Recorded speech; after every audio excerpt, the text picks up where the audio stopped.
দাদির বয়স চলছে 103 বছর 4 বছর, কিন্তু চলে হেঁটে ফিরে খাওয়া দাওয়া করে। এখন যদি দাদিকে বলি, দাদি একটা চাঙ্গা সুন্দর পুরুষ দাদা এনে তোমাকে দিচ্ছি, তুমি আর দুটো চাচা দাও, পারবে? বলেন পারবে? الذي أرسله بالحق بصيرا ونذيرا وداعيا إلى الله بإذنه وسراجا منيرا. أما بعد فإن خير الحديث كتاب الله وخير الهدي هدي محمد صلى الله عليه وسلم وشر الأمور محدثاتها وكل محدثة بدعة وكل بدعة ضلالة وكل ضلالة في النار. فقد قال الله تبارك وتعالى فقد قال الله تبارك وتعالى في كلامه المجيد وفرقانه الحميد.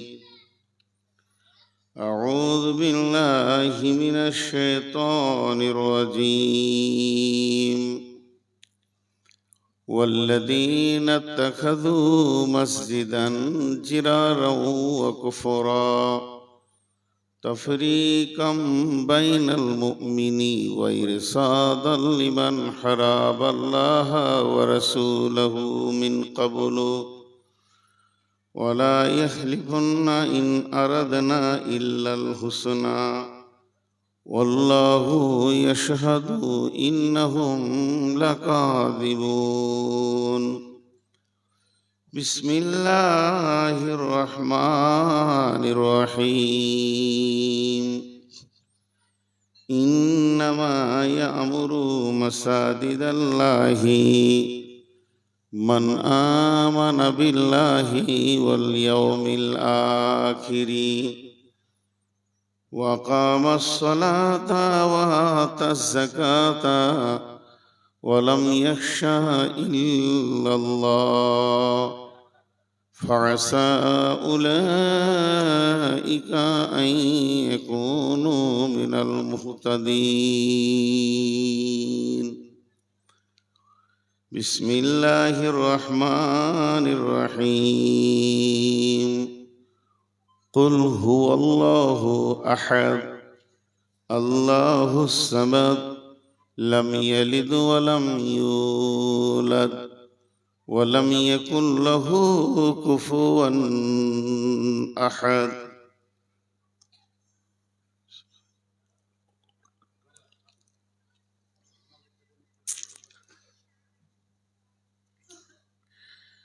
যেদিন তুমি ডাক দেবে মোরে, তোমার শীতল কোলে ঘুমায় পড়িব তোমারই বক্ষে সারা দুনিয়ার মায়া ভুলে। রবে না সেদিন পিতার আদর মাতার স্নেহের কল, বন্ধু স্বজনে ব্যথা অনুভূতি শিশুদের কলরল। প্রিয় তোমার দেবে না মুখে সোহাগ মাখা চোম, ঘুমানোর পালা আসিবে যেদিন নিরালা নিঝুম।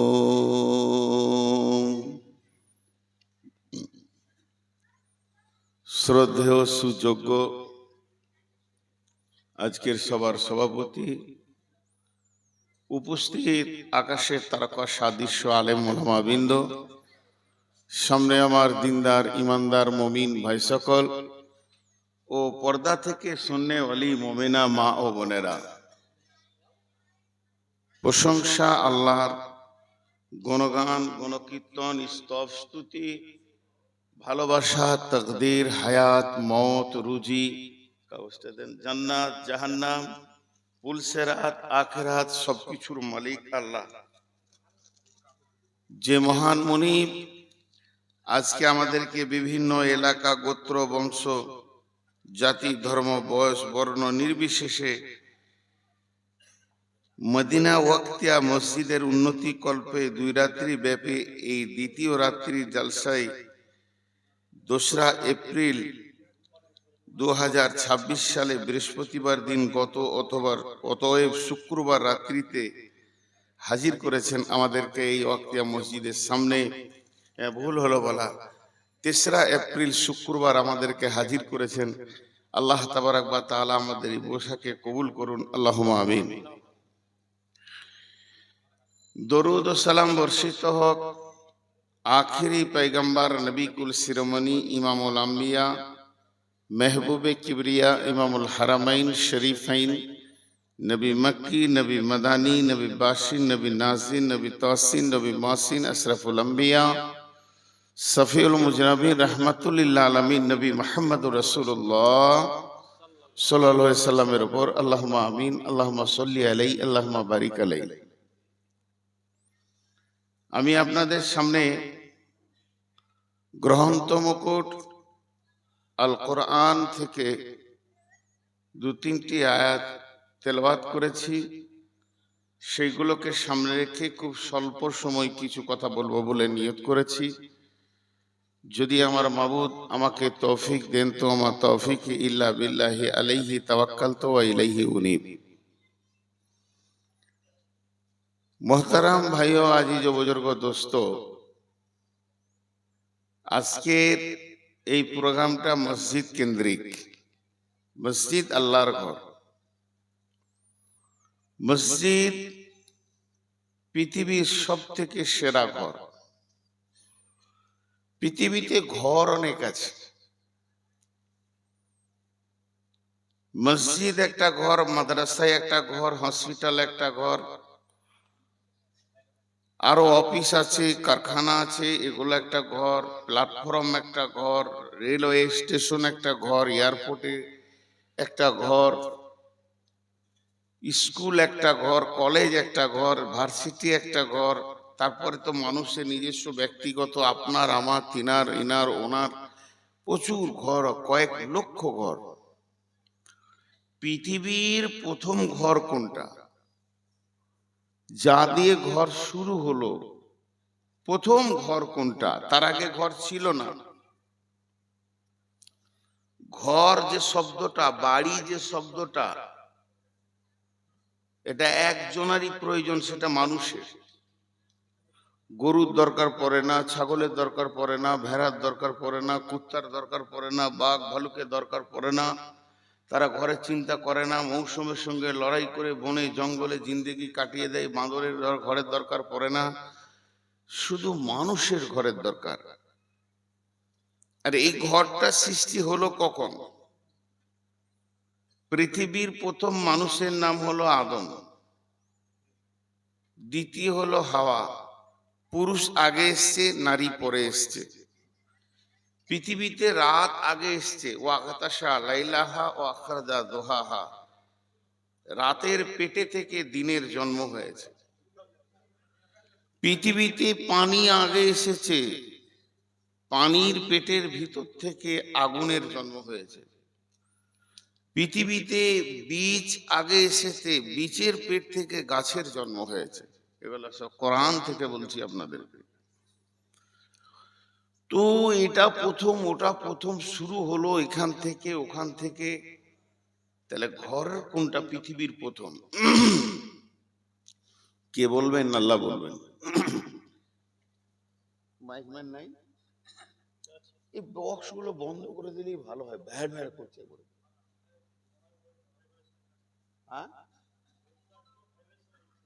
আর তো আপনি বক্স দুটো বন্ধ করেন, বড় বড় গুলোকে ফুল বন্ধ করেন, একবার দেখি।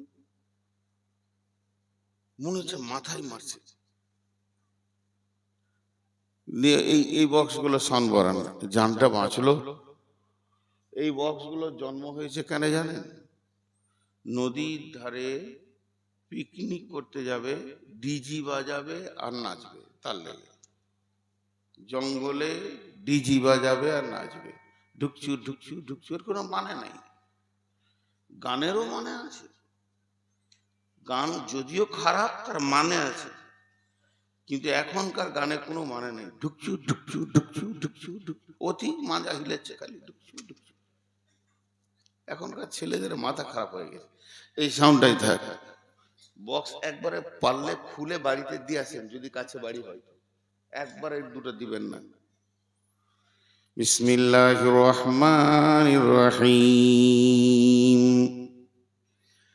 ইন্না আউওয়ালা বাইতিন উদিয়া লিন-নাসি লাল্লাযী বিবাক্কাতা মুবারাকাও ওয়া হুদাল লিল আলামিন।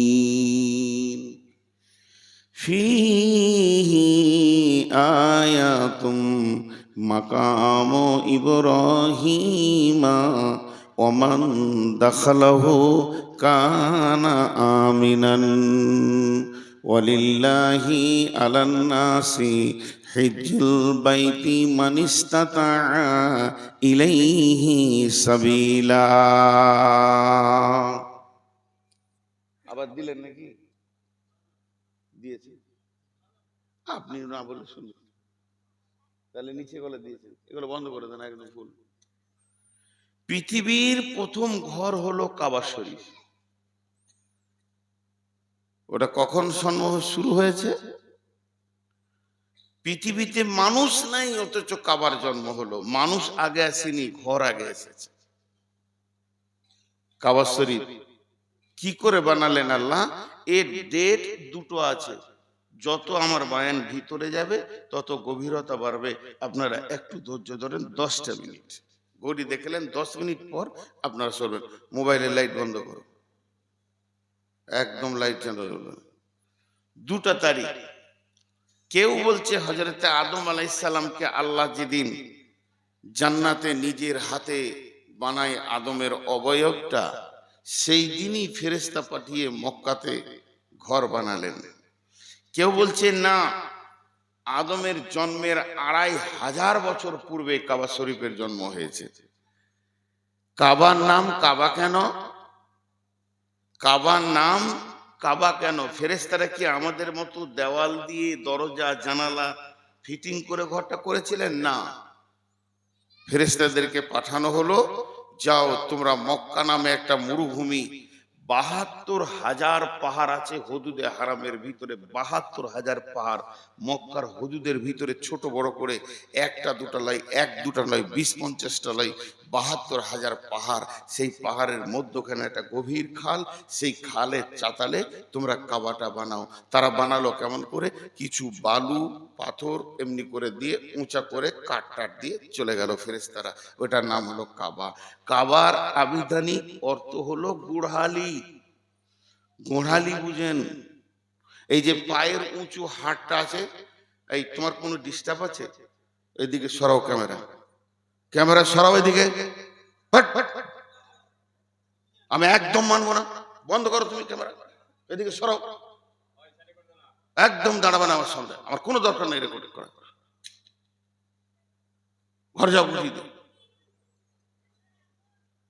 দাঁড়িয়ে দিয়েছি, আমি কথা বলছি, তোর কোনো ইতস্ততা নেই, আমি যেন গাঁজা খেয়ে বলছি। এই উঁচুটাকে, গোড়ালিটাকে কাবা শব্দ ব্যবহার করেছেন আল্লাহ কোরআনে। কেমন করে? বিসমিল্লাহির রহমানির রহিম। ফাগসিলু উজুহাকুম ওয়া আইদিয়াকুম ইলাল মারাফিকি ওয়ামশাউ বিরুসিকুম ওয়া আরজুলুকুম ইলাল কাবাইন। কাবাইন বলতে আল্লাহ তাবারাক ওয়া তাআলা বলছেন তোমরা উজুর সময় মুখটা ধোও, তারপরে হাতটাকে ধোও এই কোনাই পর্যন্ত, তারপরে মাথাটা মাসা করো এবং তোমার এই যে উঁচু হাড়টা পর্যন্ত পাটা ধোও, ওইটাকে বলা হচ্ছে কাবা। আমার শরীরের কাবা হচ্ছে গোড়ালিটা। তেমনি পৃথিবীর বুকে ইন্না আউয়ালা বাইতিন উযিয়া লিন্নাসি, নিশ্চয়ই প্রথম ঘর হলো মানুষের জন্য বিবাক্কাতাম মুবারাকা, মক্কা মুকাররামাতে, মক্কা মুকাররামায় সেটা বানানো হলো উযিয়া লিন্নাসি ওয়া হুদাল লিল আলামিন, সারা পৃথিবীর জন্যে সেটাকে হেদায়েতের কেন্দ্রবিন্দু বানানো হলো। কি বললাম আপনাদেরকে? ঘর এসেছে আগে।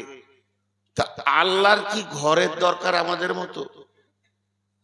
আল্লাহ যে, যিনি আমাদের মাবুদ, যিনি আমাদের হায়াতের মওতের মালিক, তার কি ঘরের দরকার? সে কি আমাদের মতো আসবাবের উপরে ভরসা করে থাকে? তার বিছানা দরকার, খাটের দরকার, আলমারির দরকার? জি না, সমস্ত আসবাব থেকে তিনি মুক্ত। তাহলে ঘরটা আল্লাহ নিজে বানালেন কেন? আল্লাহর ঘরের কি দরকার? আল্লাহ তাবারাক ওয়া তাআলা বলছেন ঘরটা আমার, ইন্না ওয়ালা বাইতি, ঘরটা আমার, আমি বানিয়েছি আমার ঘর, উযিয়া লিন্নাস, সারা পৃথিবীর মানুষের জন্য বানিয়েছি। ঘরের মালিক আমি, কিন্তু ঘরটা ব্যবহার করবে কে? মানুষরা করবে। সারা পৃথিবীতে যত মানুষ জন্ম নেবে তাদের জন্য ওই ঘরটা বানিয়েছি। জি, কত সুন্দর কথা বললেন আল্লাহ। তা আমাদের কি দরকার? আজকে এই গ্রামটা কোন থানার আওতা? আপনাদের থানার নাম কি? মানিকচক। মানিকচক থানাটা যত বড়, থানার অফিসটা অত বড়। বলেন, মানিকচক থানাটা কয়েক বর্গ কিলোমিটার হবে, কিন্তু থানার অফিসটা দেখা যাবে যে 200-250 বিঘে জমির উপরে, সেটা কি 100 বিঘে জমির উপরে কি 50 বিঘে জমির উপরে আছে। তো গোটাটা আবার থানা নয়, অভিযোগের জায়গা নয়। ওই থানার ভিতরে পুলিশের থাকার জায়গা আছে, আর কিছু আছে, আর কিছু আছে, আর কিছু আছে। তার মধ্যে অভিযোগের একটা কাউন্টার আছে, যেখানে পুলিশের পরাক্রমে ডিউটি থাকে। আপনাকে কে মেরেছে, আপনাকে কে বিরক্ত করেছে, আপনার সঙ্গে কার লড়াই হয়েছে, কে আপনার জায়গা দাবিয়ে নিয়েছে, কে আপনার ঘরে আগুন লাগিয়েছে, ওখানে যে অভিযোগ করবেন। একটা ছোট কামরা, গোটা থানাটা কত বড়, ছোট কামরাটা কত বড়। আল্লাহ তাবারাক ওয়া তাআলা বলছেন যদি আমি পৃথিবীতে আমার ঘরটা না বানাই, তাহলে মানুষ রূপী যে প্রাণীটা রয়েছে, এরা যখন কোনো সমস্যায় পড়বে তার রবের কাছে গিয়ে কাঁদবে, রবকে বলবে। রবের যদি ঘরই পৃথিবীতে না থাকে, অভিযোগ করবে কার দরজায় গিয়ে? এর জন্য আমি ঘরটা বানালাম, সারা পৃথিবীর মানুষ ওই ঘরের দরজায় এসে আমার কাছে অভিযোগ করবে। সে দুনিয়ার অভিযোগ করবে, কিয়ামতের অভিযোগ করবে, কবরের অভিযোগ করবে, হাসরের অভিযোগ করবে, জাহান্নাম থেকে বাঁচার অভিযোগ করবে। পৃথিবীতে অভাব চলে গেছে, অসুস্থ হয়ে গেছে, মামলায় ফেঁসে গেছে, ওই অভিযোগটা আমার কাছে করবে। কবরে বাঁচার জন্য অভিযোগ করে রাখবে। আমি দুনিয়ার মালিক, আমি কবরের মালিক, আমি হাসরের মালিক। আমি কিয়ামতের দিনে ওই লোকটা কষ্ট নেবে না, রহমতের ছায়ায়, আরশের ছায়ায় থাকবে, সেই অভিযোগটা করবে। ওই লোকটা পুলিশের হাতে যেন বিপদে না পড়ে, ওই অভিযোগটা করবে। জাহান্নাম থেকে বাঁচার জন্যে নয়ন ভরে কাঁদবে। তার জন্য আমি পৃথিবীতে সারা পৃথিবীর মানুষের জন্যে আমার একটা ঘর বানালাম। ওই ঘরটা হলো রবের ঘর। শুধু ওই ঘরটা নিয়ে যদি কথা বলতে লাগি তো 2টা ঘন্টা পানির মতো পার হয়ে যাবে, বাকি আয়াতগুলো আর তর্জমা করার সময় থাকবে না। তবুও 2-4টি কথা বলবো। ওই ঘরটার কত মূল্য। হাজি, মানিক চকের লোক দিন আনে দিন খায়, দিন আনে দিন খায়। সে চাইছে আমি জাহান্নাম থেকে মুক্তি পেয়ে যাই। তাকে যদি অভিযোগ দিতে যেতে হয় 2 থেকে 3 লক্ষ টাকা খরচা করতে হবে। 2 থেকে 3 লক্ষ টাকা খরচা করার আর ক্ষমতা নেই। বন্ধুরা আমার, তাফসীরের মধ্যে এসেছে কাবার ওপরে প্রতিদিন, কাবার ওপরে প্রতিদিন 360টি রহমত নাজিল হয়। আর ওই রহমত সারা পৃথিবীর যত আল্লাহর ঘর আছে বন্টন হয়ে যায়। আজকে যে চত্বরে আপনারা বসে রয়েছেন, যার বারান্দার শেষে আমি বসে রয়েছি, এই ঘরটার নাম বাইতুল্লাহ। এটাও হলো আল্লাহর ঘর। কিন্তু এগুলো কেবলালয়, এগুলো রুকনে করা আছে। রুকন, রুকন মানে হচ্ছে কেবলা মুখী করা আছে। ভারতের লোক পশ্চিম দিকে সাজদা করে, সুদানের লোক পূব দিকে সাজদা করে, নাইজেরিয়ার লোক উত্তর দিকে সাজদা করে, মদিনার লোক দক্ষিণ দিকে সাজদা করে। মানে মেন কাবা হলো মক্কায়, সারা বিশ্ব তাকে কেন্দ্র করে সাজদা করছে। চারিদিক থেকে আল্লাহ বানিয়েছেন তার ঘর, আল্লাহ বানিয়েছেন তার ঘর। এটা সিস্টেম। এবার আপনারা যে মসজিদ বানাচ্ছেন, চলে আসি ওই কাবা থেকে, ওখানে আর থাকছি না। ওই কাবা নিয়ে কথা বলতে গেলে কথা শেষ হবে না। এবার এই মসজিদটা কেমন মসজিদ? বিসমিল্লাহির রহমানির রহিম।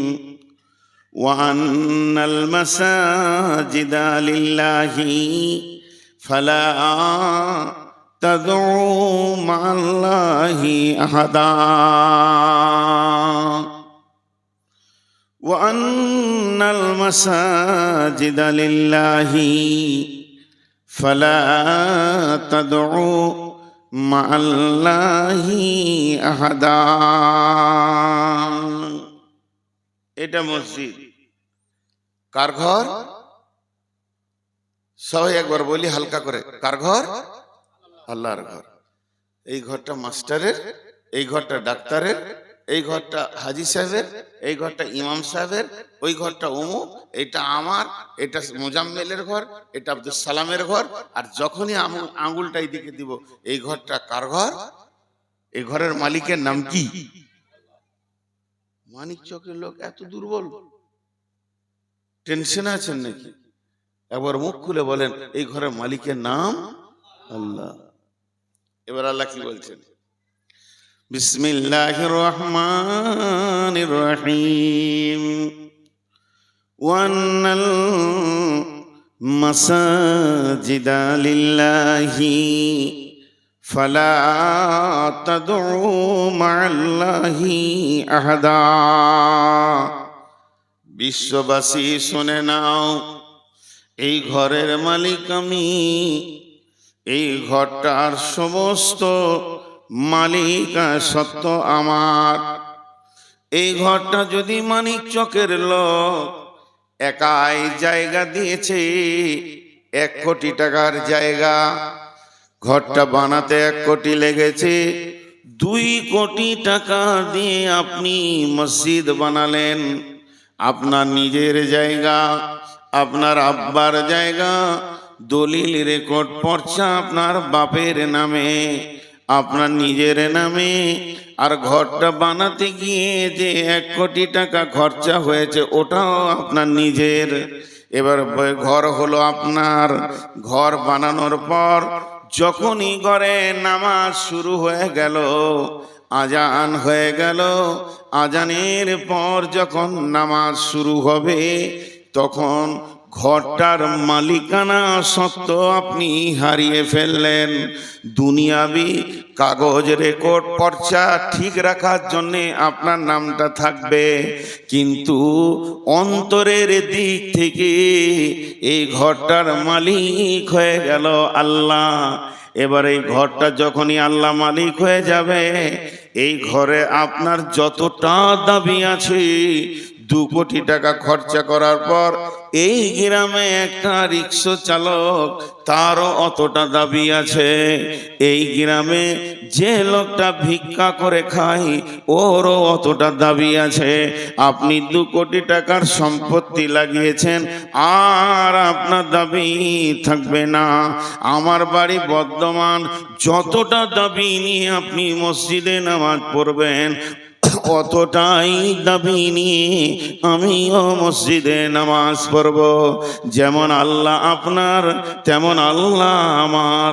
আমি আল্লাহর ঘরে ঢুকেছি, অতএব আপনার মাথা নত করে আমি চলব না। এই ঘরটার ভিতরে একটা নিতার আইন চলবে। সে যে আইনগুলো করেছে, আল্লাহর ঘরে শুধু একটা নিতার আইন চলবে। তিনি হলেন নবী মুহাম্মদুর রাসূলুল্লাহ সাল্লাল্লাহু আলাইহি ওয়াসাল্লাম। আর এই ঘরে যখন আপনি আসবেন, ওই দরজায় যখন ঢুকবেন, বাথরুম সেরে উজু করে যখন মসজিদের ভিতরে ঢুকে যাবেন, ফালা তাদউ মাআল্লাহি আহাদা, খবরদার এই ভুলটা তুমি করিও না, তোমার রবের সঙ্গে অন্য কাউকে ডাকবে না। এখানে একজন কি ডাকবে? ওয়ান্নাল মাসাজিদা লিল্লাহ, আল্লাহর ঘর। তুমি উপর হয়ে কাঁদবে, আল্লাহর কাছে কাঁদবে, ডুকরে ডুকরে কাঁদবে। তোমার দুঃখে সুখে আল্লাহকে আপন বানাবে, কিন্তু ভুল করে মসজিদের ভিতরে অন্য কাউকে ডাকবে না। খাজা দাতা কাউকে স্মরণ করবে না, শুধু আল্লাহর ঘরে আল্লাহকেই ডাকবে।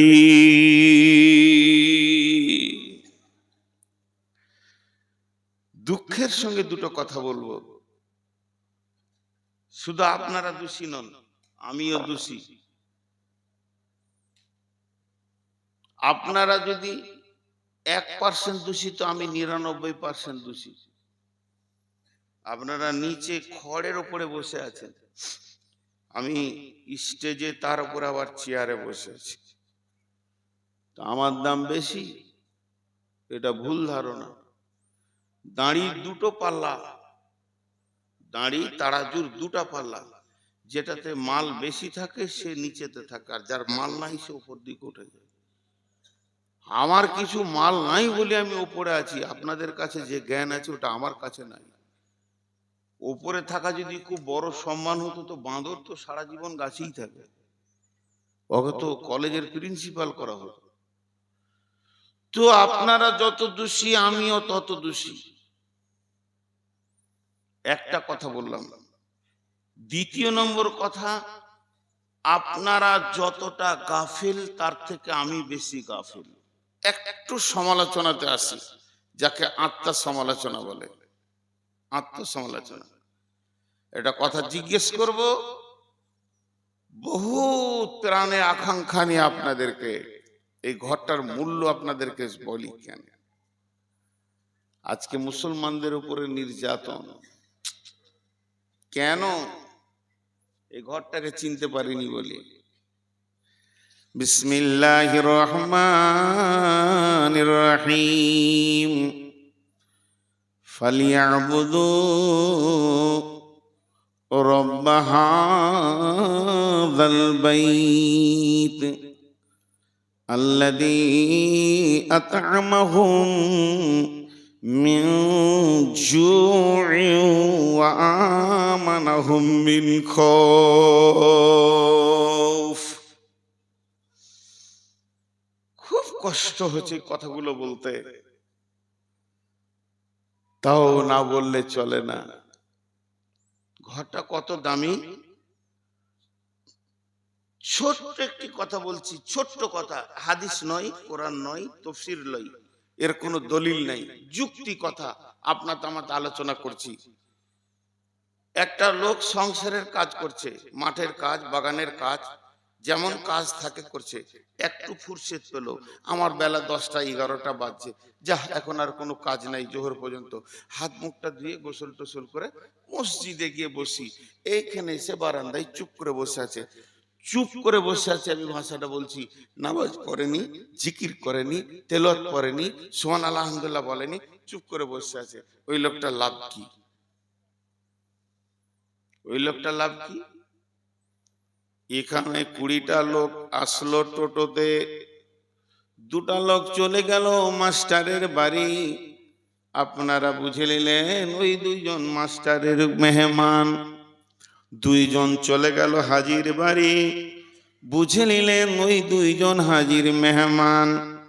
2জন চলে গেল গ্রামের সর্দারের বাড়ি, আপনি বুঝে নিলেন ওই 2জন সর্দারের মেহমান।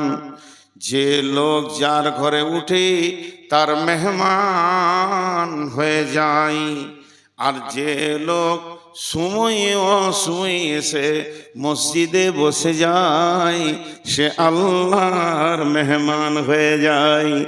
আল্লাহর ঘরে যখন মানুষ এসে বসবে, আল্লাহ আসমান থেকে বলবে, আমার গোলাম আজকে আমার মেহমান হয়েছে।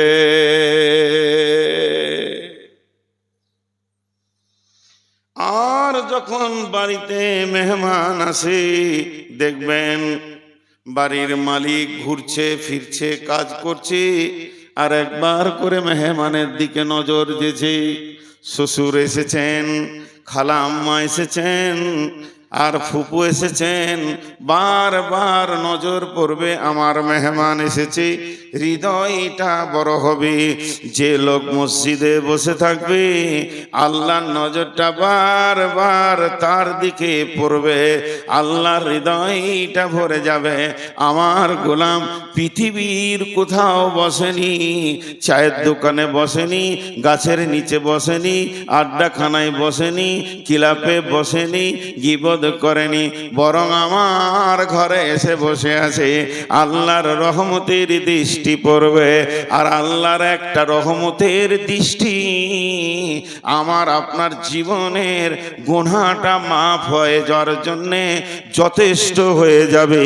অতএব বন্ধু, যখন অবসর পাওয়া যাবে, পৃথিবীর কোনো আড্ডাখানাকে গ্রহণ না করে মসজিদে এসে চুপ করে বসে থাকা অনেক ভালো। যদি নামাজ পড়তে পারেন বোনাস বেড়ে গেল, যদি তেলাওয়াত করতে পারেন আরো বেড়ে গেল, যদি আপনি সুবহানাল্লাহ আলহামদুলিল্লাহ ওয়ালা ইলাহা ইল্লাল্লাহু আল্লাহু আকবার জিকির করেন, তাহলে তো আরো বেড়ে গেল। আপনার বোনাস বাড়তি রইল, নেকি বাড়তি রইল। শুধু চুপ করে বসে থাকলে এত বড় ফ্যাসিলিটি পাওয়া যাবে। ঘরটার মূল্য খালি বুঝেন। যে ঘর করার জন্য আপনারা উঠে পেরে লেগেছেন, এখন আমরা মনে করি যে আমাদের গায়ের 5টা বাড়ি যেমন, এই ঘরটা ওই রকম স্বাভাবিক ঘর। খবরদার, আজকে বলে যাচ্ছি আমার বাপজিদেরকে, যেগুলো আমার বাপজি, যেগুলো আমার বেটার বয়সে, যেগুলো আমার বন্ধু, খবরদার ওই রকম নজরে দেখবেন না। এই ঘরটার মহব্বত যদি দিলে থাকে, কিয়ামতের দিন আরশের নিচে ছায়া পাবেন। জানেন, সহি হাদিসের কথা বলছি। তো এটা হলো একটা এমন ঘর, যে ঘরটাতে বসলি নাকি আল্লাহ আফসোস করছেন একটা। বিসমিল্লাহির রহমানির রহিম। আল্লাযী ইয়া আইয়ুহাল ইনসানু মা গাররাকা বিরাব্বিকাল কারীম আল্লাযী খালাকাকা ফাসাওয়াকা ফাআদালাক ফি আই সূরাতিন মা শাআ রাক্কাবাক كلا بل تكذبون بالدين وإن عليكم لحافظين كراما كاتبين يعلمون ما تفعلون।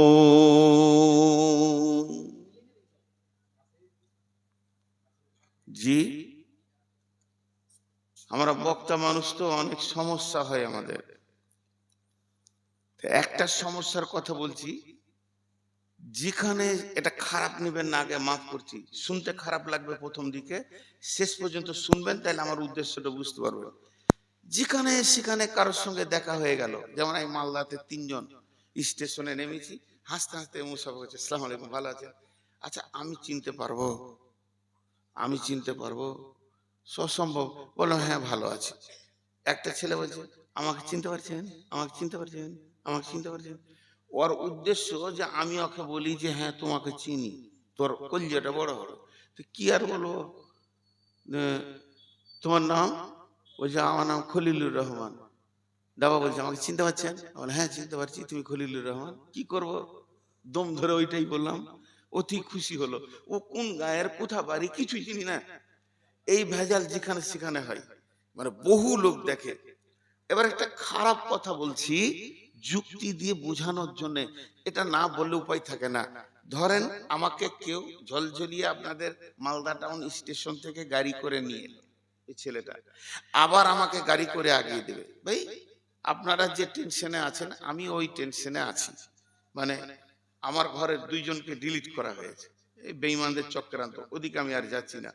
তা আমাকে কোর্ট ধরতে হবে আর কি করতে হবে, এইসব চিন্তা ভাবনা চলছে গ্রাম থেকে। তো ও আনলো দিয়ে আসলো, আনলো দিয়ে আসলো, মাঝে কোথাও 1 কাপ চা খাওয়ালো। ওর মন ভরে গেল বাড়িতে এসে যে আমি একটা বর্ধমানের মৌলবীকে আনলাম আর রেখে এলাম। খুব খুশি, খুব খুশি। হঠাৎ ওই ব্যক্তি কোনো কাজে বর্ধমান গেছে, তোর মন বলছে খালি মৌলবীকে দেখা হবে নাকি রে, দেখা হলো তো ভালো হতো, মৌলবীর সাথে দেখা হবে নাকি কে জানি, হলে তো ভালোই হতো। ঠিক বর্ধমানের প্ল্যাটফর্মে ও নেমেছে আর আমি বর্ধমান কোন কাজে গেছি করছি। ও হাসতে হাসতে হ্যাঁ আসসালামু আলাইকুম, আমি সালাম না করে পালিয়ে গেল।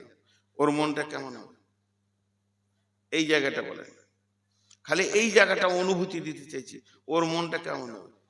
আরে বেঈমান, কোন মৌলবি রে, আরে বেঈমান, এমন করে গাড়ি করে আনলাম আবার রেখে এলাম, চা খাওয়ালাম নাস্তা খাওয়ালাম, আমাকে মুসাফাতা করলি না। হালাকে সত্য কথাটা কি, ওকে আমি চিনতেই পারিনি, ওরকম 20খানা ধরছে আর বছরে কয়েকশো দেখছি, আমি চিনতে পারিনি। আমি বলছি আবার কেন বিরক্ত হচ্ছে, আমার ট্রেন ছাড়তে চললো, আমি দৌড়ে ধরতে গেলাম।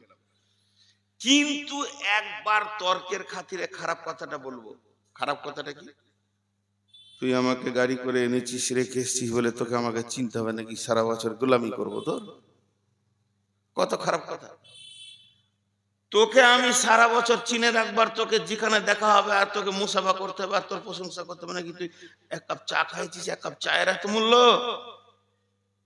জি ভাই, আপনি যদি কাউকে 1 কাপ চা খাইয়ে থাকেন তার কাছ থেকে একটা ভালো ব্যবহারের আশা করেন। শেষ কথাটা বলছি, আপনি যদি কাউকে 1 কাপ চা খাইয়ে থাকেন তার কাছ থেকে ভালো ব্যবহারের আশা করেন।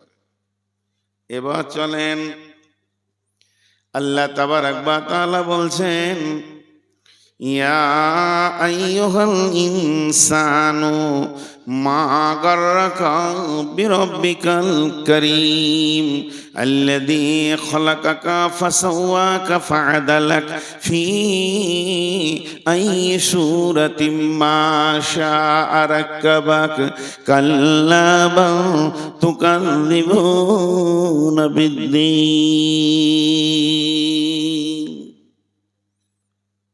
এবার ওই উদাহরণের সঙ্গে মিলান, আল্লাহ আমাদেরকে কি দিয়েছেন? যতটি লোক বসে আছেন, বইটার নাম হচ্ছে সৃষ্টির বিস্ময়। বইটার লেখক হচ্ছে গোলাম মোহাম্মদ মর্তুজা, আমাদের বর্ধমানের।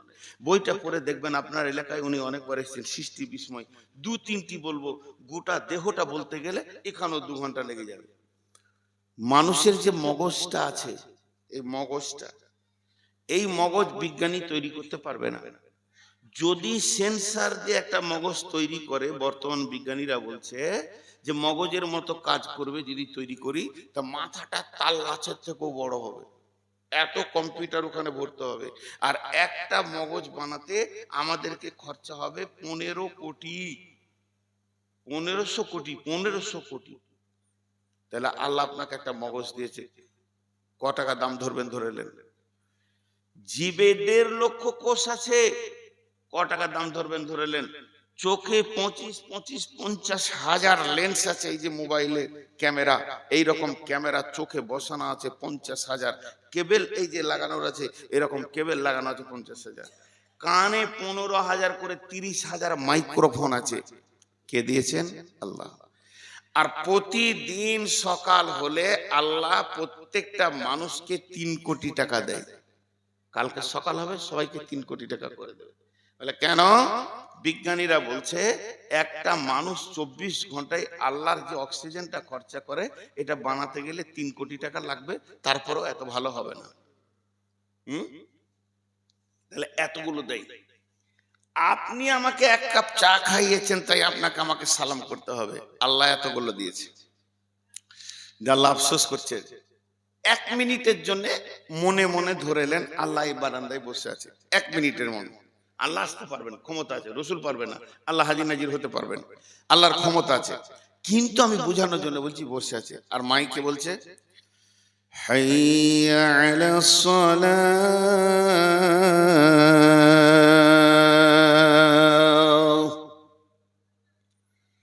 আল্লাহ মুয়াজ্জিনকে ডেকে বললেন, হে আমার গোলাম, তুই মাইকে গিয়ে এই গ্রামে যতগুলো আমার গোলাম আছে ডেকে দে। মুয়াজ্জিন আল্লাহর হুকুম শুনে ডাকতে লাগলো, আর বিড়ি ধরিয়ে দিয়ে টাকুনোর নিচে কাপড় দিয়ে রাস্তায় হেঁটে চলে যাচ্ছে। আল্লাহ এখান থেকে দেখছে আর আফসোস করছে, আর বলছে, গোলাম রে, প্রতিদিন তো তোকে আমি 3 কোটি টাকা দিই, তোর পেছনে আমার আরো খরচা আছে। একটা সূর্যের খরচা কত, কত ভোল্ট থাকলে সূর্য এত আলো দেবে। তোদের জন্য বানালাম রাতের উদ্রতা, রাতের আর্দ্রতা, তোদেরকে দিয়ে শীতল ঘুম দিলাম, তোদেরকে ঘুমের মতো আরাম দিলাম, তোদের সমস্ত সিস্টেমকে আমি বানালাম। আমি রব এত কিছু করার পর আমি ডেকে তোদেরকে পাচ্ছি না। আমার সামনে দিয়ে চোখের সামনে হেঁটে চলে গেলি, আর আমি দরজায় দাঁড়িয়ে দাঁড়িয়ে দেখলাম গোলাম আমার আসবে, কিন্তু তুই এলি না। গোলাম রে, আমি তোদের কি করেছি বল? এত কিছু বডিতে দিলাম, তোর বাড়ির খরচা দিলাম, এত কিছু দেওয়ার পর তুই কি করে রবকে ভুলে গেলি? 1 কাপ চায়ে যদি এত মনে রাখার দাবি তোরা রাখিস, তাহলে আমি কত তোর পেছনে খরচা করেছি, তোদের কি একবার মনে হলো না ওই রবের ঘরে গিয়ে সাজদায় পড়ে রবকে আনন্দ করে দি? এটা তোর মিজাজে বললো না? আজান হচ্ছে, আমার চোখের সামনে হেঁটে চলে যাচ্ছিস। আল্লাহ ভাষাটা কি বলছেন? ইয়া আইয়ুহান নাসু মা গাররাকা বিরব্বিকাল কারীম। হে লোক সকল, তোদের কি হলো রে? তোদেরকে কে ধরে ডুবিয়ে দিল রে? তোদের রব, পবিত্র রব, তোদের মহব্বতের প্রেমিক রব, রব্বিকাল কারীম। মা গাররাকা বিরব্বিকাল কারীম।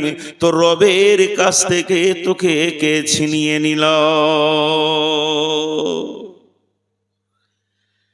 মেয়েদের একটা ভুল ধারণা আছে, আমি মেয়ে সম্পর্কে আজকে বক্তব্য দিব না, খালি একটা ভুল ধারণা বলবো।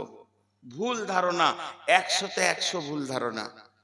মা বেটা মহব্বত খুব হয়, আর বাপ বেটি খুব মহব্বত হয়। বেটি বাপকে ভালোবাসে, বেটা মাকে ভালোবাসে। তো এই ভালোবাসা দিতে দিতে দিতে দিতে একদিন বেটার বিয়ে হয়ে যায়। বিয়ে হয়ে বাড়িতে বউ আসে, তখন বেটা নতুন বিয়ে হয়েছে, ইয়ং ছেলে, বউয়ের পেছনে একটু বেশি সময় দেয়।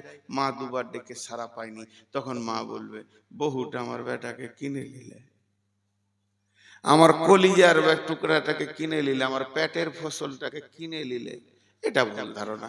কেউ কিনে নেয় না, ওটা প্রেমের নজরে দেখলে আপনিও দেখবেন, যে কাজ ওর বাপের সঙ্গে আপনি করেছেন, ওই কাজ বউ আপনার বেটার সঙ্গে করছে, তাই মহব্বত। এটাকে কিনে নিলে বলতে হয় না। কিন্তু এটা আমি উদাহরণ হিসেবে নিলাম। তা আল্লাহ বলছে আমি এত কোটি টাকা তোর পেছনে খরচা করে তোকে আমি আমার বানাতে পারলাম না, তোকে বাগান কিনে নিলে, ব্যবসা কিনে নিলে, তোকে দুনিয়া তোকে পাগল বানিয়ে দিলে, তুই আমার আজান শুনেও আসছিস না। এই পর্যন্ত আল্লাহ বলেনি, এর পরের একটা কি বলছে দেখেন, আল্লাযী খলাকাকা ফাসাওয়াকা ফাআদালাক আল্লাযী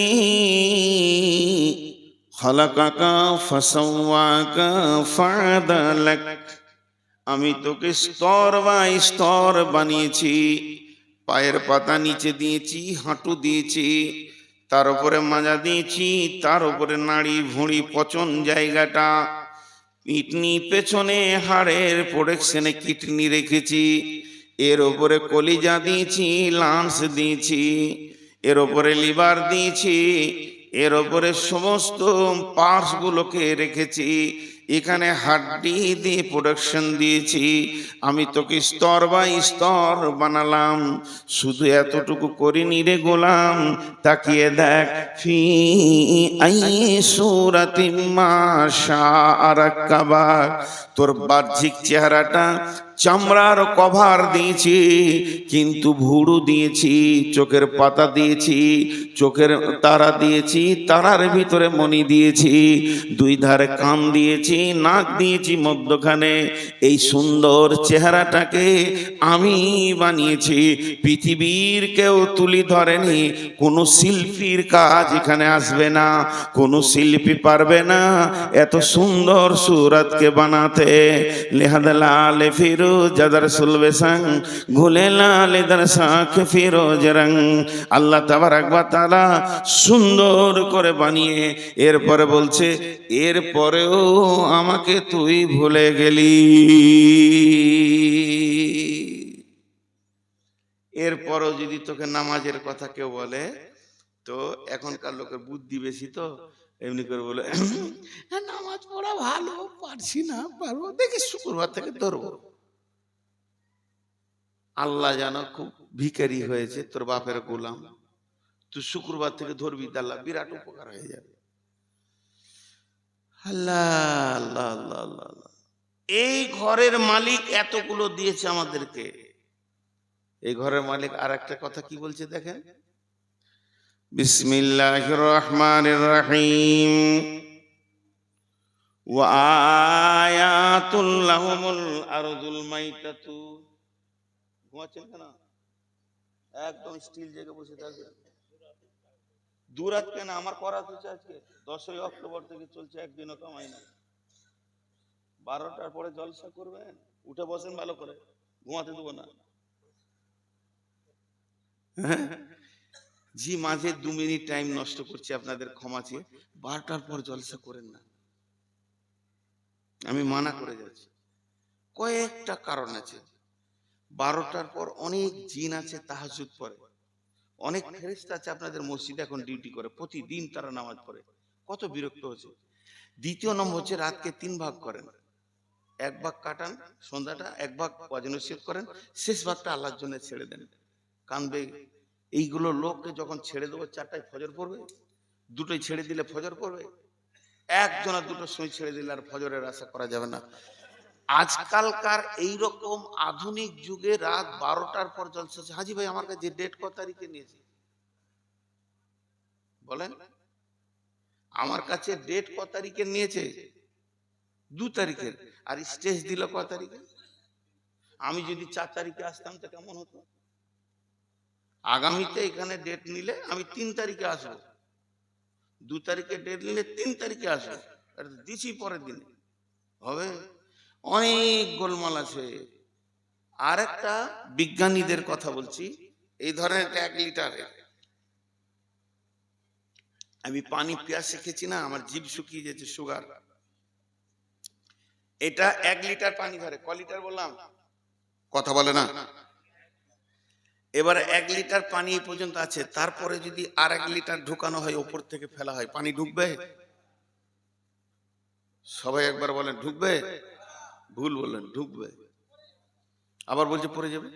ঢুকবে কিনা, ওপর থেকে ফেলবো, গদ গদ গদ গদ গদ গদ করে ঢুকবো, একবার নিচে পর্যন্ত যাবে, দেখা যাবে, থাকবে না। ঢুকবে কিন্তু থাকবে না। রাত 12টার পর জলসা করলে মানুষ বুঝবে, বুঝছেন আপনারা, কালকে থাকবে না, মাথায় উড়ে যাবে। ব্রেন একটা সফটওয়্যার। আর সব থেকে বড় কথা, যদি আমি জানতাম যে আমাকে 12টার পর দিবে, আমি আসতাম না। আসসালামু আলাইকুম ওখান থেকেই ঠুকে দিতাম। এবছর 4টা জালসাকে ঠুকেছি ওরকম, আসসালামু আলাইকুম বলছে 11:30টায় দেবো, বুঝিনি কি 11:30টায় যে বলবে সে 1:30টায় দেবে। বক্তারা যত ওয়াদা খেলাপ করে তার থেকে কমিটিরা বেশি করে। যদি লিখিত লেনতে দিতে পারবো কোন জালসায় কি করেছে আমার সঙ্গে। যাক, ওটা কথা নয় আজকে, শুধু এতটুকু আপনাদেরকে বললাম, 12টার পর জালসা করিয়েন না, মন চাইলে করবেন। আমি তো আর ডিএম লই যে আমার কথা মানতে হবে, এসপিও লই। আমি একটা যুক্তি কথা শরীয়তের বললাম, করেন না, মন গেলে করবেন, চালান ফজর পর্যন্ত, অসুবিধা নেই। এখন যে কথাটা বলছি, তাহলে আমিকে আপনি 1 কাপ চা খাইয়েছেন বলে আপনাকে আমাকে মনে রাখতে হবে, এই দাবিটা করছেন, তা আল্লাহ এতগুলো দেওয়ার পর আল্লাহর দাবি নাই যে তাকে মনে রাখতে হবে? ভাইরা আমার, আল্লাহ তাবারাক ওয়া তাআলা সূরা ইয়াসিনের ভিতরে বলছেন, গোলাম গোলাম রে, ওয়ায়াতুল লাহুমুল আরদুল মাইতাতু ওয়াহইয়াইনাহা ওয়া আখরাজনা মিনহা হাব্বান ফামিনহু ইয়াকুলুন ওয়া জাআলনা ফিহা জান্নাতিন মিন নাখিলিন ওয়া আনাবিন ওয়া ফাজ্জারনা ফিহা মিনাল উয়ুন লিয়াকুলু মিন সামারিহি ওয়া মা আমিলাতুহু আইদিহিম আফালা ইয়াশকুরুন। এই বেঈমানদের বেঈমানি তুলে ধরেছে আল্লাহ। হাজি, জমিনকে আল্লাহ প্রতি বছর মেরে দেয়, আবার প্রতি বছর জীবিত করে। কোরআনে কয়েক জায়গায় আছে, এক জায়গাতে নেই। এই যে মাটিতে বসে আছেন, এই প্রতি বছর মরে যায় আর জীবিত হয়। আর যখন জীবিত হয় তখন একদিনের শিশু লয়। 16 বছর 18 বছরের যুবতী মেয়ে যেমন, জমিন হলো মেয়ে ছেলে, ওই রকম যুবতীর মতো একবারে উত্তাল যৌবন সহ জীবিত হয়। আরেকবার বলছি, প্রতি বছর জমিনকে আল্লাহ মেরে দেন, আবার যখন জীবিত করেন তখন উত্তাল যৌবন দিয়ে জীবিত করেন। জমিন এবার বলে, তোরা বিচন দে, আমি ফসল ধারণ করব। তোরা বিচন দে খালি। যেমন 18 বছরের মেয়ে উত্তাল যৌবন নিয়ে পৃথিবীতে আসে, খালি পুরুষের কাছ থেকে বিচনটা চাইও, ফসল ধরে নিতে পারবে, তেমনি এই জমিন যৌবনটি আছে, ও খালি বিচনটা চাই। ওইটা আল্লাহ সূরা ইয়াসিনে বলছেন। আল্লাহ এমন বললেন কেন? তাহলে এই বলাটার ভিতরে আল্লাহর শুকরিয়া আদায় করতে হবে। নামাজ পড়িস না তোরা, শেষকালে আল্লাহ বললেন। সেটা কেমন? আমার দাদি অতি সুন্দরী মেয়ে, দেখতে অতি ভালো, তাকে ব্যবহার করেছে কে? দাদা। দাদিকে ব্যবহার করেছে দাদা, তার পরিবর্তে দাদি ফসল দিয়েছে, আমার ফুফিদেরকে দিয়েছে, আব্বা বাপ চাচারা যজন আছে ওদেরকে দিয়েছে। এখন দাদা মারা গেছে, দাদি বেঁচে আছে। দাদির বয়স চলছে 103 বছর 4 বছর, কিন্তু চলে হেঁটে ফিরে খাওয়া দাওয়া করে। এখন যদি দাদিকে বলি, দাদি একটা চাঙ্গা সুন্দর পুরুষ দাদা এনে তোমাকে দিচ্ছি, তুমি আর 2টো চাচা দাও, পারবে? বলেন পারবে? আমি যুক্তি কথাতে বুঝাতে চাইছি। আমার দাদি বেঁচে নাই, আজ থেকে 20 বছর আগে 30 বছর আগে মারা গেছে। আমি যেটা বুঝাতে চাইছি, আমার দাদি কি জবাব দেবে? দাদি বলবে, ভাইয়া যৌবন আল্লাহ দিয়েছিলেন, যৌবন আল্লাহ নিয়ে নিয়েছেন। যে শক্তিতে সন্তান পৃথিবীতে আসে, ওই শক্তিটা আর নাই। তোমার দাদা যে কালের মানুষ, সেই কালের জমি আমি ছিলাম, তাই আমি জন্ম দিতে পেরেছি। এখন আমাকে রিজেক্টের খাতায় লিখে দাও, আমাকে অচল খাতায় রেখে দাও, আমার দ্বারা আর ফসল ধরার কাজটা হবে না। তাহলে একটা মেয়ে নির্দিষ্টকালে সন্তান দেন, আবার নির্দিষ্টকালে সন্তান দেবে না জবাব দেয়। হে পৃথিবীর মানুষ, হে মানিকচকের মানুষ, হে মালদার মানুষ, তোমার বাড়ির মেয়েটা জবাব দিল, তোমার দাদিজি নানিজি জবাব দিল, কিন্তু একবার ভেবে দেখো, এই ধনমাল ছিল তোমারও দাদার, সে মরে গিয়ে আজ হয়েছে বাবার। বাপের মালেতে তুমি ওয়ারিশ হইলে, কাল ছেলে ওয়ারিশ হবে, তুমি মরে গেলে। তোমার পদ্দাদা যে জমিটা চাষ করে ভুট্টা নিয়েছে, ধান নিয়েছে, আলু নিয়েছে, পেঁয়াজ নিয়েছে, তোমার দাদা ওই জমিটাই চাষ করে ধান আলু পেঁয়াজ নিয়েছে। তারপরে তোমার বাপ সেই জমিতেই ফাল মেরে আলু পেঁয়াজ ভুট্টা পাট নিয়েছে। তারপরে ওই জমি তুমি চাষ করছো, তুমি মরে গেলে তোমার বেটা চাষ করবে। জমিন কোনোদিন বলবে না হতভাগারে আমি বুড়িয়ে গেছি, আর ফসল দিতে পারবো না।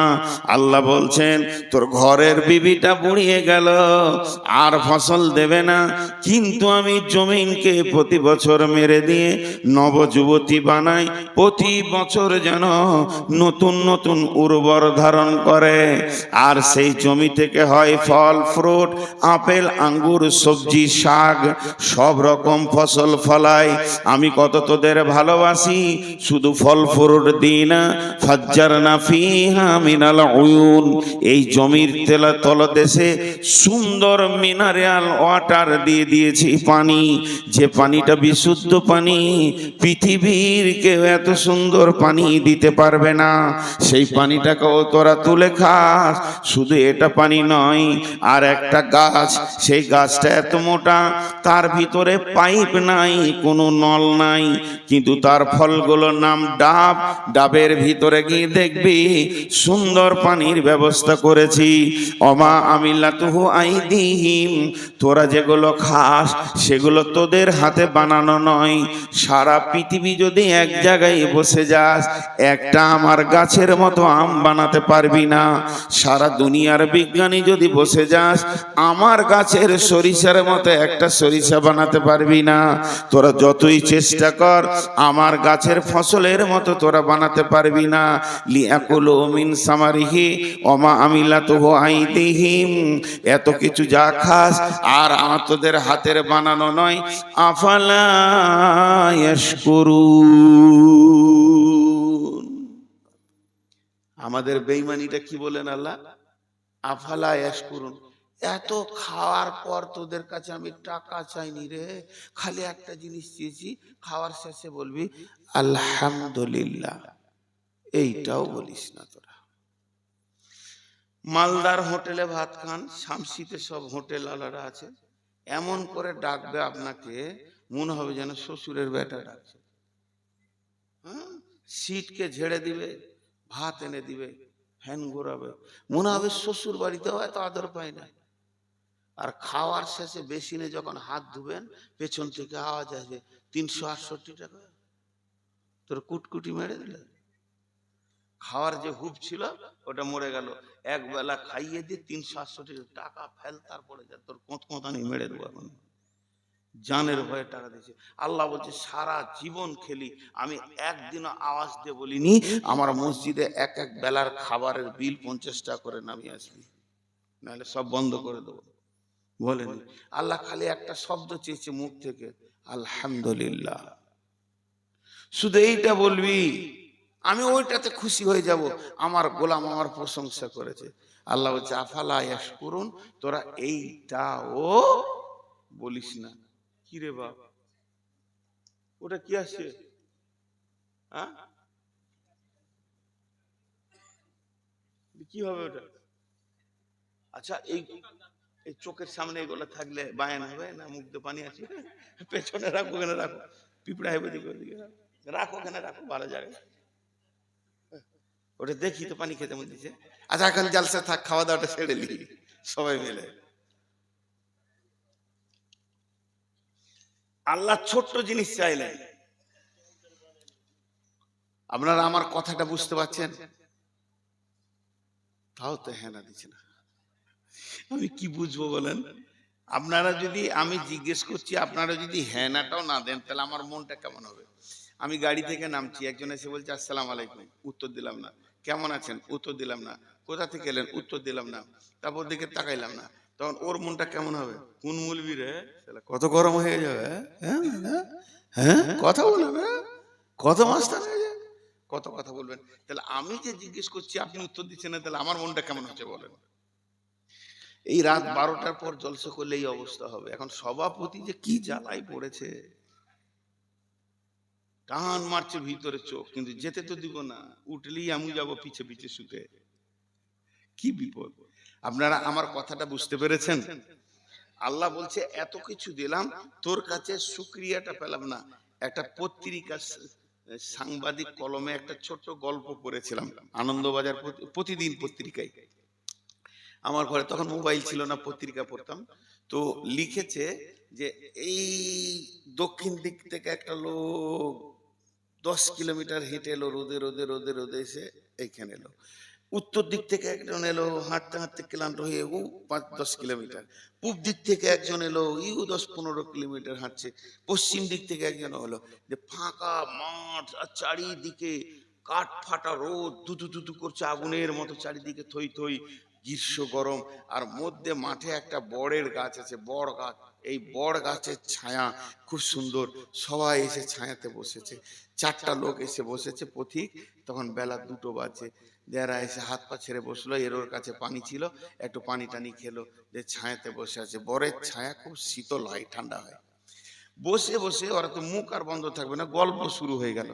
তোমার বাড়ি কোথায় জি ভাই? বলে আমার বাড়ি হলো রতুয়া কাড়ল। তো কোথায় গেছিলে?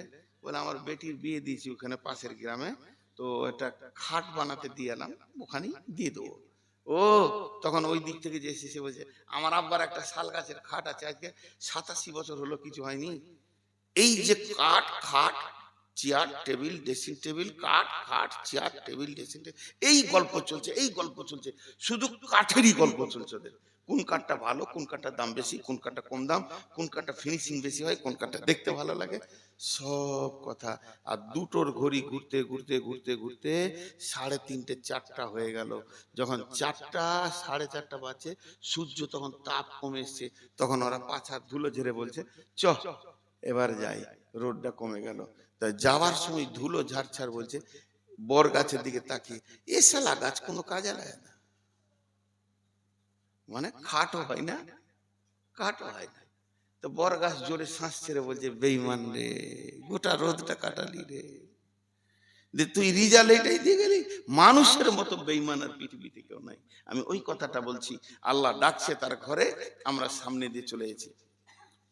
আল্লাহ তাবারাক ওয়া তাআলা বলছেন, বিসমিল্লাহির রহমানির রহিম, কুল ইন কানা আবাউকুম ওয়া আবনাউকুম ওয়া ইখওয়ানুকুম ওয়া আজওয়াজুকুম ওয়া আশীরাতুকুম ওয়া আমওয়ালুন ইকতারাফতুমুহা ওয়া তিজারাতুন তাখশাউনা কাসাদাহা ওয়া মাসাকিনু তারদাউনাহা আহাব্বা ইলাইকুম মিনাল্লাহি ওয়া রাসূলিহি ওয়া জিহাদিন ফি সাবিলিহি ফাতারাব্বাসু হাত্তা ইয়াতিয়াল্লাহু বিআমরিহি ওয়াল্লাহু লা ইয়াহদিল কওমাল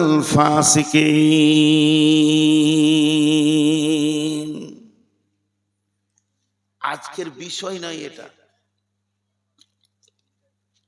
আজকের বায়নায় বিষয় নয়, কিন্তু একটা শব্দ এখানে লুকিয়ে আছে, ওটা নিতে হবে আমাদের আজকের বায়নার সাথে। আল্লাহ তাবারাক ওয়া তাআলা বলছেন, যখন তোরা 8টা প্রেমে পড়ে যাবি, যখন তোরা 8টা প্রেমে পড়ে যাবি, 8টা সম্পদকে নিয়ে প্রেমে পড়ে যাবি, 8 জনের প্রেমে গভীরভাবে ডুবে যাবি, 8 জনের প্রেম যমুনায় তোরা সাঁতার দিবি, 3 জনকে যখন ভুলে যাবি, তখন জেনেলে আর শেষ, তোদের পিঠের চামড়াতে পায়ের জুতো বানাবে। কিন্তু তোরা মসজিদে কাঁদবি, কোনো কথা কবুল হবে না।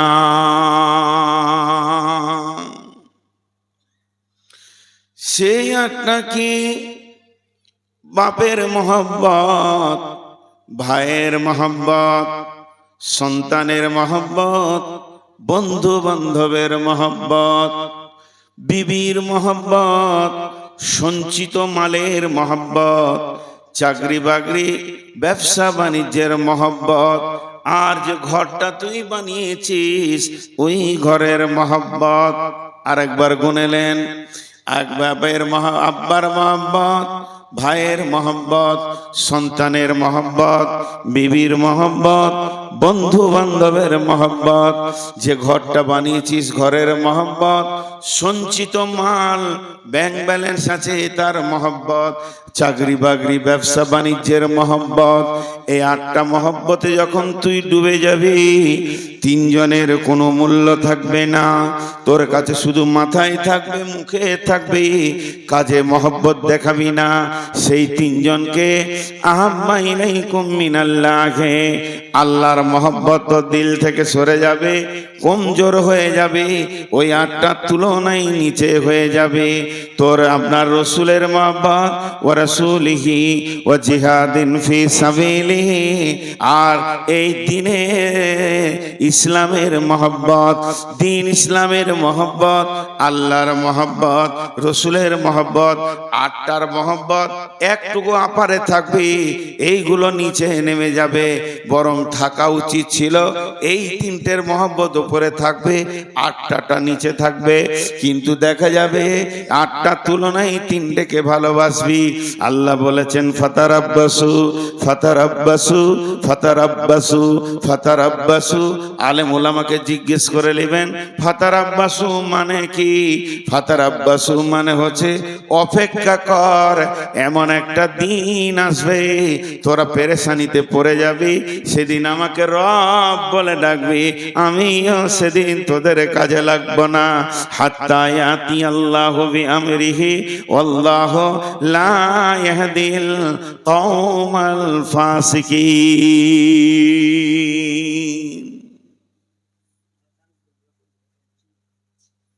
এইখানে গাড়িতে আমি বসেছি, বাড়ি চলে যাব। আর আপনাদের এখানকার একটা ছেলে যে আমার গালে একটা চড় মেরে দিল। আরেকবার বলছি, আমি গাড়িতে বসেছি, গাড়ি স্টার্ট হয়ে গেছে, ড্রাইভার টানতে বাকি আছে, একটা ছেলে যে আমার গালে একটা চড় মেরে দিল। ওকে খালি আমি একটা শব্দ বললাম, ঠিক আছে। এটা তর্জমা কি করবেন? এই ঠিক আছে এটার মানে কি? ও মেরেছে ঠিক আছে, বলেন মেরেছে ঠিক আছে? কথা বলেন এতগুলো লোক, তো ছেড়ে দি, কি খামোকে আমাকে নিয়ে রাত জাগছে? কত উত্তর না দিলে ভালো লাগবে ভাই। ঠিক আছে মানে কি? মেরেছে ঠিক করেছে? ঠিক আছে মানে হচ্ছে মৌকা যদি আমিও পাই বুঝিয়ে দেব। এই মসজিদের পাশে পাশে ঘুরঘুর করছে। বিশ্ব নবী বলছেন, মাআজ আমার দুটি ওসিয়ত শুনে নাও। আল্লাহর রাসূল নবী মুহাম্মদুর রাসূলুল্লাহ সাল্লাল্লাহু আলাইহি ওয়াসাল্লাম মুআজ বিন জাবালকে 10খানা ওসিয়ত করেছিলেন। আউসানি রাসূলুল্লাহ সাল্লাল্লাহু আলাইহি ওয়াসাল্লাম বিআশরি কালিমাতিন। আর হযরত মুআজ বলছেন, বিশ্ব নবী আমাকে 10টি ওসিয়ত করেছেন। তার মধ্যে শুনেলেন 4 আর 5টা। 4 নম্বরে নবীজি বললেন, হে মুআজ লা তাতরুকান্না সালাতা মাকতুবাতান মুতাআম্মিদান ফাইন্না মান তারাকাস সালাতা মাকতুবাতান মুতাআম্মিদান ফাকাদ বারিয়াত মিনহু জিম্মাতুল্লাহ। হে মুআজ, ইচ্ছা করে জ্ঞান বশত, স্বেচ্ছায় জ্ঞান বশত, ইচ্ছা করে জ্ঞান বশত 1 ওয়াক্ত ফরজ নামাজ ছেড়ে দিও না। যে ব্যক্তি ইচ্ছা করে জ্ঞান বশত এক ওয়াক্ত ফরজ নামাজ ছেড়ে দেয়, আল্লাহ বান্দা বান্দা আল্লাহ যে সম্পর্কটা আছে সঙ্গে সঙ্গে সম্পর্কটা কেটে যায়। আল্লাহ তার জিম্মা আর নেবে না। ফাকাত বারিয়াত মিনহু জিম্মাতুল্লাহ। বন্ধুরে আমার, যে মেয়েটিকে আমি বিয়ে করেছি, মেয়েটি আমার স্ত্রী এবং তার আমি স্বামী, মেয়েটার সাথে আমার প্রেম দড়িতে বাঁধা আছে। তাকে আমি মহব্বত করি, তাকে আমি ভালোবাসি, তাকে মহব্বতের নজরে দেখি। তার কষ্ট হলে আমার কষ্ট হয়, তার চোখের পানি আমাকে দিলের প্রভাব করে। এই যে ভালোবাসা, এটার নাম। কিন্তু মেয়েটি যদি একবার তালাক নিয়ে নেয়, ওর মহব্বত আর আমার দিলে থাকবে না। সে বিপদে পড়লো না, ভালো আছে আমি আর দেখব না। তেমনি আল্লাহ রসুল বলছেন, যখন কোনো মানুষ নামাজ পড়বে, আল্লাহ বান্দা সম্পর্ক থাকবে। এই বান্দা বিপদে পড়লে তখন আল্লাহ সাহায্য করবে। আর যখন ইচ্ছা করে ফরজ নামাজ ছেড়ে দেবে, আল্লাহর গোলাম, আল্লাহ ওর কাছ থেকে জিম্মা থেকে সরে যাবে। ওর কি হলো গেল, আর আল্লাহর দায়িত্ব থাকবে না। পশ্চিমবঙ্গের মুসলমান আজকে আর আমরা আল্লাহর নাই, আল্লাহর নাই। যদি আমরা আল্লাহর হতাম, তাহলে বেঈমান সরকারকে বাঁচিয়ে রেখে আল্লাহ আমাদের উপরে অত্যাচার দিতেন না। তার কারণ হচ্ছে আমরা নামাজ ছাড়তে ছাড়তে এমন জায়গায় পৌঁছে গেছি যে আল্লাহর কাছ থেকে সরে চলে গেছি। এখন আমরা বেঈমান বেশি হয়ে গেছি। মুসলিমে কয়েকজন নামাজি আছে, এদের জন্য আল্লাহ পরবর্তী নবীজি পরবর্তী ওসিয়ত করছেন, ওয়া ইয়াকা ওয়াল মাসিয়া ফাইন্না বিল মাসিয়াতি হাল্লুন সাকাতুল্লাহ। এই গ্রামে 1000 লোক, 1000 লোকের ভিতরে 5 ওয়াক্তের নামাজি রয়েছে 150 জন। তাহলে গাঁটা বেঈমান ঘোষণা হয়ে গেল, বেঈমানরা ভোটে জিতে গেল। আল্লাহর গজব এখানে আসবে, এদের উপরে পেরেশানি চলবে, এদের মনের বিরুদ্ধে নবীজি বলছেন বাদশা আসবে। যখন মানুষ দিন ছেড়ে দেবে, ওদিকে আল্লাহও কানেক্ট ছেড়ে দেবে। এরা মসজিদে কানবে, দোয়া কবুল হবে না। তাসের আড্ডায়, লুডোর আড্ডায় সময় কাটাবে, মসজিদে সময় দেবে না। তখন আল্লাহ এমন জাতিকে দাঁড় করিয়ে দেবে, মুসলমানের পিঠের চামড়া তুলবে। এবার আপনারা বলবেন, ওই 150 জনের কি হবে? আমরা না হলে পাপী, আমাদের হতে পারে। তবে ওই 150 জনের জন্য নবী বলছেন, ওয়া ইয়াকা ওয়াল মাসিয়া ফাইন্না বিল মাসিয়াতি হাল্লুন সাকাতুল্লাহ। ওই 150 জনকে নবীজি বলছেন, মাছ ওদেরকে শুনিয়ে দাও, যখন পূব দিকে কালো মেঘ উঠবে, ঘন কালো মেঘ পূব দিকে উঠেছে, যে লোকটা ধান শুকাতে দিয়েছে, ভুট্টা শুকাতে দিয়েছে, চাউল শুকাতে দিয়েছে, গম শুকাতে দিয়েছে, জব শুকাতে দিয়েছে, ওই ব্যক্তি তাড়াতাড়ি মালগুলো গুটিয়ে শহরের মধ্যে ভরে নেবে। কেন? পূর্ব দিকে কালো মেঘ উঠেছে, গর্জন ছেড়ে যেন সনসন করে পানি আসছে, তাড়াতাড়ি এগুলো গোটাও। মেঘ দেখলে